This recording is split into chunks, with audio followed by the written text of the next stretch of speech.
Welcome back to Mr. Giant Reacts and Ting and Ting and Ting. I'm Mr. Giant, and I'm going to be watching the First World War's Lost Generation, and this is about Newfoundland and Labrador.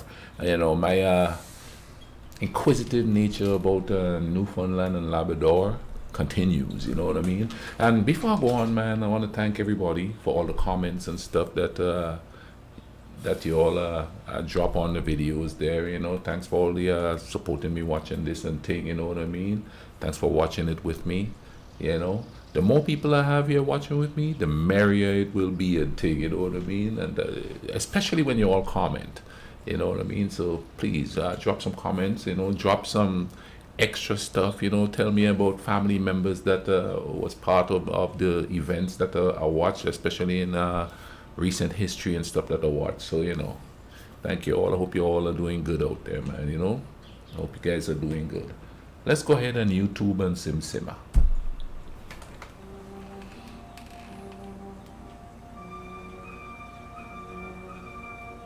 On October 18th, 1917, Austin and Sophia Snow received a telegram. Their son, Private Charles Snow of the Newfoundland Regiment, had died as a prisoner of war in France. Before he joined the regiment, Charles was a fisherman. He worked in his father's boat, and he used his earnings to help support his parents.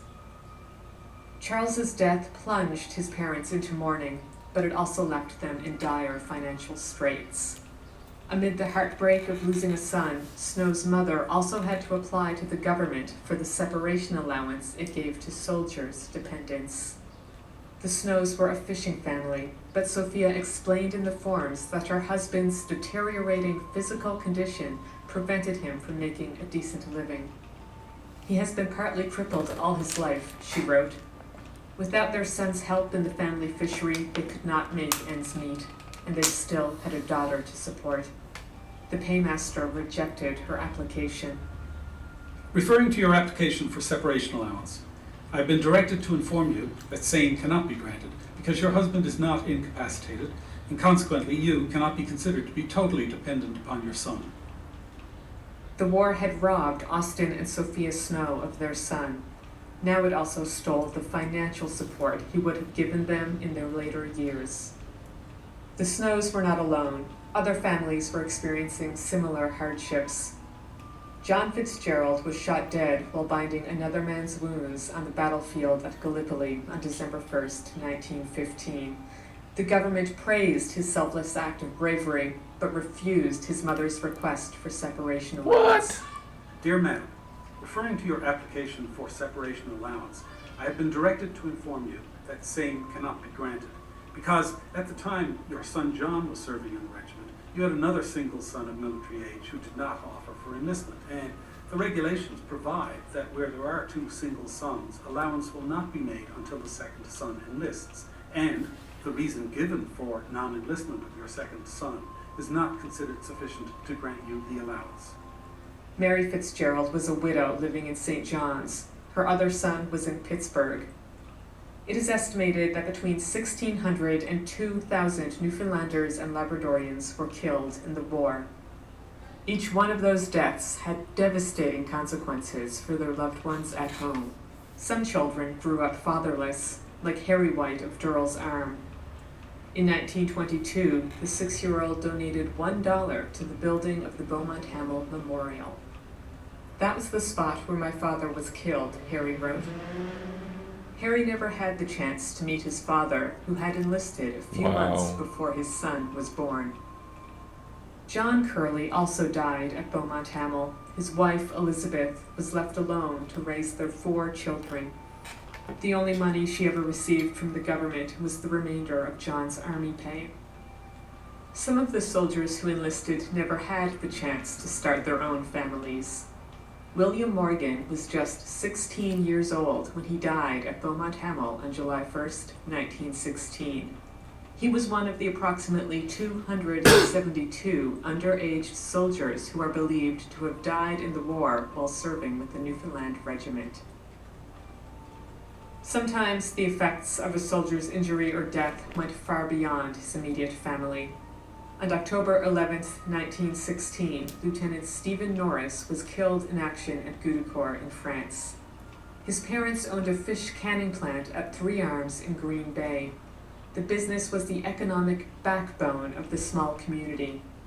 Norris's death left it without an heir. After his father died in 1924, the cannery closed and the community withered away.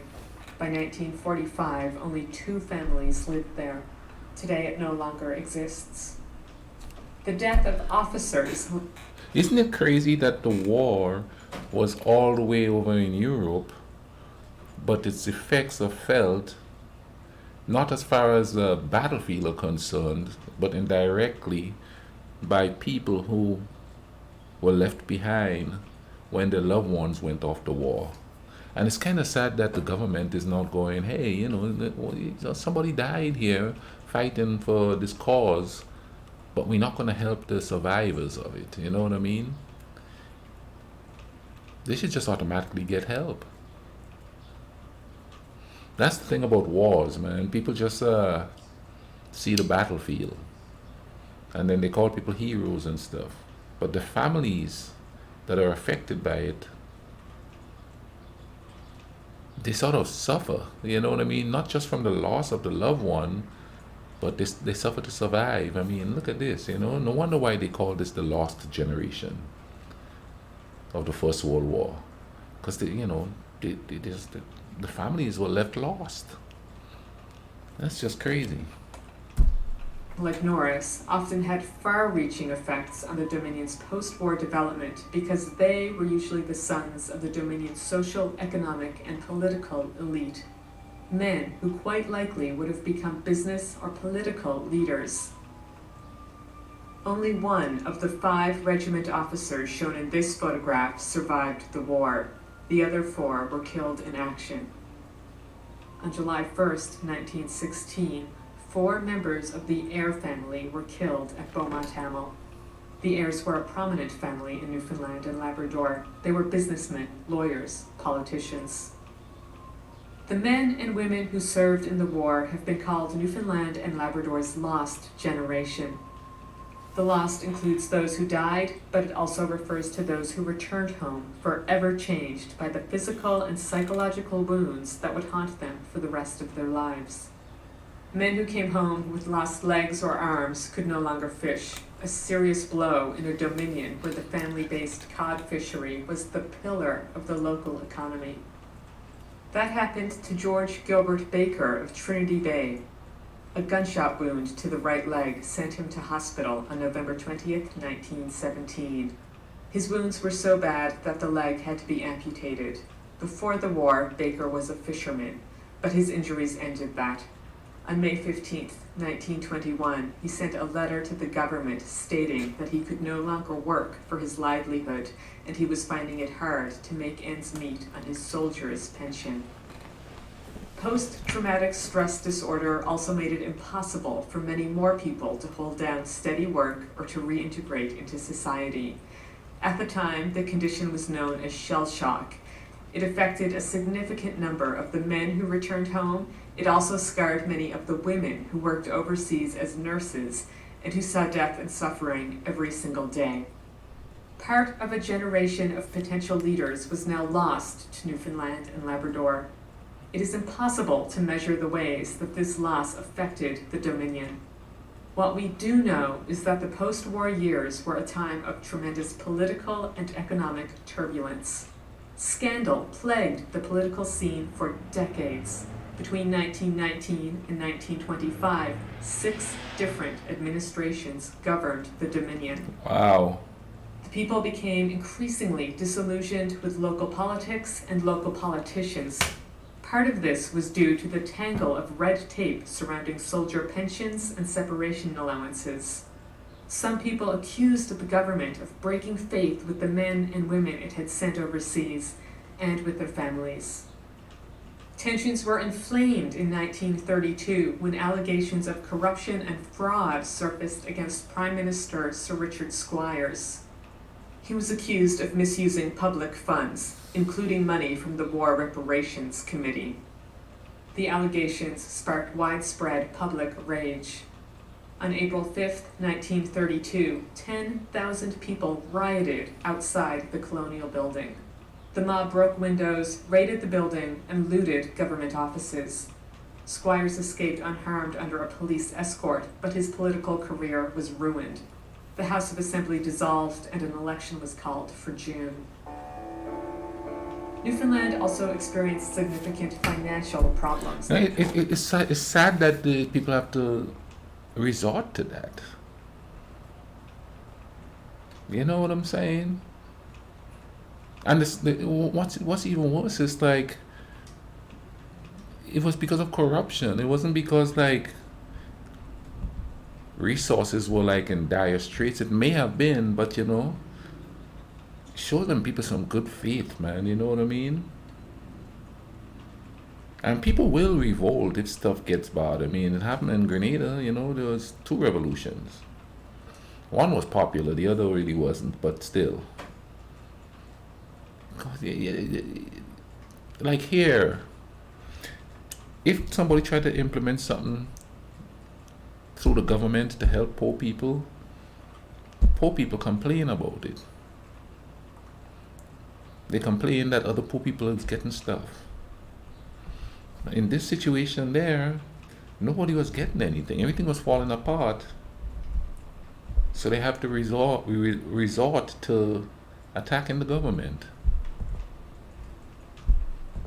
My mom always said a hungry man is an angry man.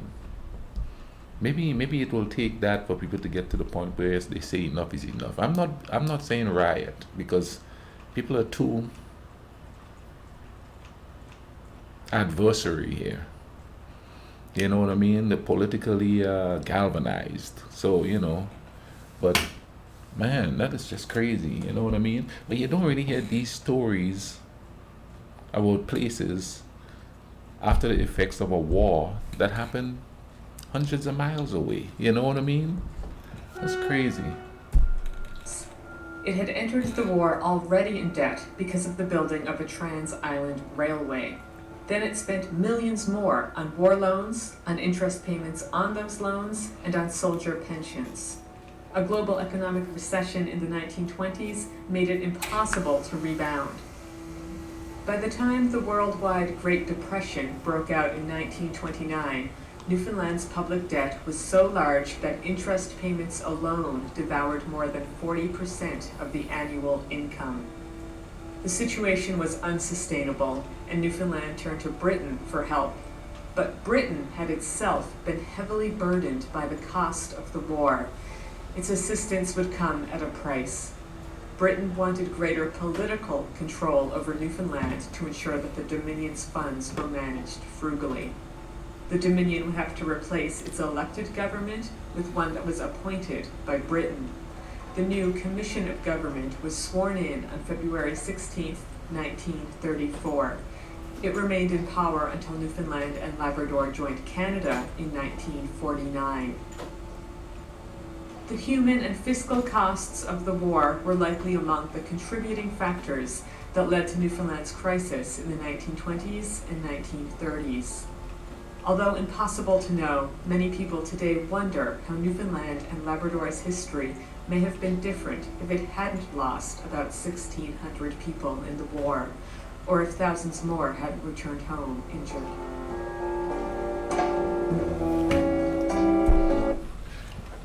Smaller countries get hit hard when there's a worldwide crisis. Especially countries that depend on imports and exports to a certain degree. I'll leave a link to this in the description. And please comment down below if you have more to add to this. Please do, you know what I mean? I want to learn as much as possible here, you know. And the underlying theme that I've noticed is that we keep making the same mistakes over and over and over and over and over and over again. History is repeating itself, I guess. It's like we're not trying to learn something new to figure out how to make things better. We just keep doing the same thing. I'm right, you're wrong. We're going to do this, or we're going to bomb, or we're going to like control. It's just sad, man. You know what I mean? But thank you all for watching this with me, you know what I mean? And as usual, I leave cards there so you could go watch other things with me, you know what I mean? And comment on them, you know, let me know what you think, or if you have to add anything, please do. Please feel free to. I read all the comments, okay? You all take care of each other, alright? Cool running.